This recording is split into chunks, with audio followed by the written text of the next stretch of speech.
Hello everyone. So in this video we will see flow control statements of for. In previous videos we have seen flow control statements with respect to if statements and while statement. Now we will see for statement. So here we have a for loop, and for loop will have a condition. Based on the condition, how many times it has specified in the range. So for always will comes with a condition and the range. So for loop is defined with number of times a loop has to run in its condition itself. So for my name is for I in the range till 5. So I will be from 0 to 5. I will be from 1 to 5. Here program will start executing, or the next code and under for loop will start executing. For Jimmy 5 times will start printing the value of I. Since I was an integer variable, it is converted to string before it is started executing. So start print my name is for the range I in the range till 5 times. Start looping at the same printf statement. Once the range is done, loop will be executed automatically. So the benefit of for loop is the number of times a loop to be run will be specified in the value called in the function called range.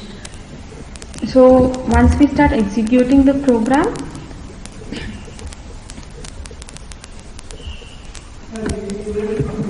I'll execute the program by opening file, open. So this is my program. So here print my name is in the range I have given, and our printf statement will start executing the program by running run module, or by giving F5. So here the program got executed. My name is the first printf statement got printed before for loop, and after for loop the printf statement from 0 till 4 got printed 5 times using the for loop here. So range specifies number of times from 0. So if you go to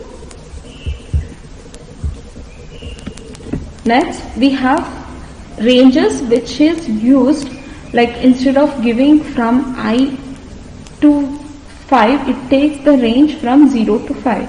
But what if you want to give a program or run a program from the starting range, like you have to specify the starting range, and you have to specify stopping range, and you have to even specify stepping range. Like instead of taking it 1 count, you want to specify it as 2 counts, like you want to print 0, 2, 4, 6, like even number separately or odd number separately. This can be done with the help of start, stopping and stepping arguments for range. So every range can take 2 to 3 arguments. First will be the value from where it is taking. Next value specifies till where. So here if you start executing the first statement, what we'll do, we have a for statement for I in range 12, 16. So you have to start the range of I from 12 and print the value of I, print till 16.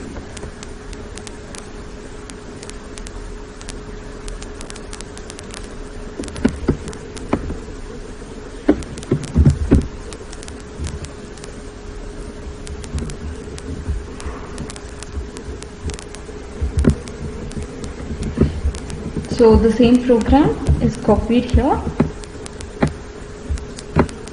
We'll execute the program in the file.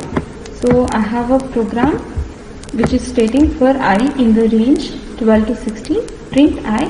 So let me run this, run module. So the program will run from 12 to 12, 13, 14, 15. So it is printing the range. So the same program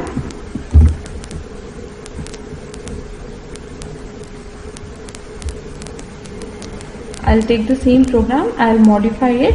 Range is from 0, 10, and the value will be printed from 0 to 12 with the interval of 2. So this program will print the values. So I have to save the file. File save. This program will print the values from 0 to 10 with the interval of 2. So it has to print 0, 2, 4 like odd numbers. All the even numbers should be printed with respect to this range. Run module. So the program has printed all the even numbers. So I'll take the same program. Let me modify with another values. So I will print the same program with the range of 3. So what it print? It will print 0, 3, 6 and 9. Let me run the program, Ctrl S and F5. Once the program is run, it is printing the values with the interval of 3. So thus I can make with the interval of 5 as well. Ctrl S and run module. So now the same program with the range I have started, like I have changed the interval. First it was 2 interval, so it was printing the interval with 2, then it was 3, then it is 5. So next I'll change the program with -1. So here the values will start with 5 and I need the values in decrement order. So I'll give -1 and -1. So Ctrl S, save the program and run the program. So here the program is started printing with the interval of -1, that is 5, 4, 3, 2, 1 and 0. Let me change the interval to -2. So file, save the program, then run module. See here, it has taken 5, 4, 3, 2, 1 until -1. So I'll give the interval, means it is printed till -1. Now it has printed till -1. So if I take -5, but I'll change the interval to 2. So file, save the file, run module.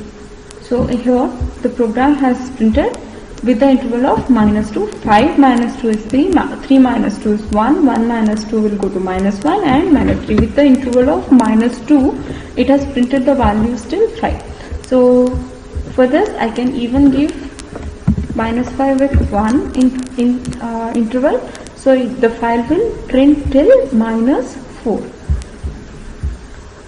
Run module. The values will be printed from -5 to -4.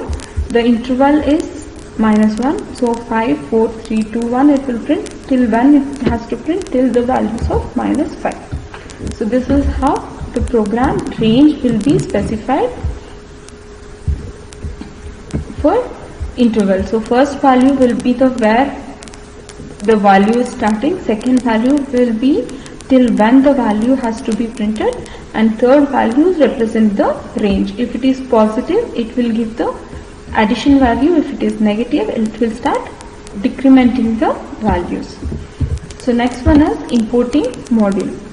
So importing modules are like when we use a standard library functions like printf statements, input statements, length and all, there are built-in functions. But there are many standard libraries like mathematical functions and all, where you have to use import keyword and import a module first, then use the standard library, then use the pre-implemented or predefined library functions through that module. So built-in functions like printf, input, length and all, no need of importing any modules. But the mathematical functions and random functions and all requires import method, import using the import keyword, import a methodology, then implement the method or the function from that statement. So here is an example. If you want to use a function called random, first you have to import the function random, then you can use random dot rnd int from 1 to 10. So this will start printing the values from random values, like it will start printing the random values of that program. So we will execute this random function. So I'll go to the program which I have already written, random function, the same program, we have the same function, same program written in the IDL window or IDL shell or interactive shell. Import random for the range 0 to 5, printf random numbers from 0 to 10. So we'll execute this program with run model. So random values has printed from 10 to the random values are printed from 1 to 10, some random values, but it has printed 5 times for I in the range of 5. So 5 times a random values are printed from the string or from the value 1 to 10. So I'll take 100 and I'll increase my random values to 10. So the range for statement is from I to 10, like from for statement will execute 10 times and it will print random integer values. So here imported random function with rand int values, so it will print integer values from 0 to 100.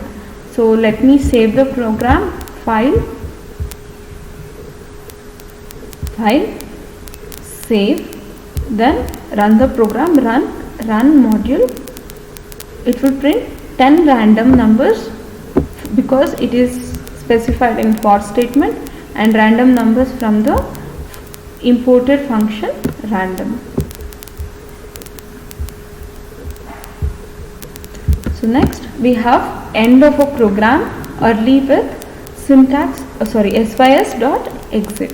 Sys.exit is a function or a function which is used to terminate a program if you want to terminate program in between any condition. So always if you go to the end statement of a program will be terminated automatically.